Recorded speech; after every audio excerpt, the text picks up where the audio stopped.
أعوذ بالله من الشيطان الرجيم.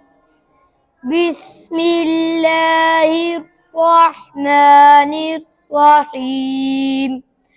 أأنتم أنشأتم شجرتها أم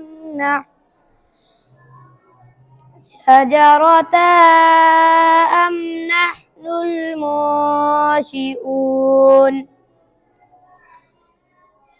نحن جعلناها تذكرة ومتاعا للمقوين. فسبح باسم ربك العظيم.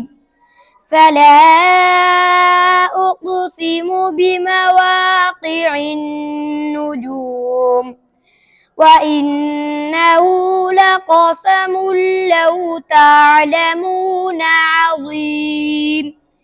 إنه لقرآن كريم في كتاب مكنون لا يمسه إلا المطهرون. صدق الله العظيم.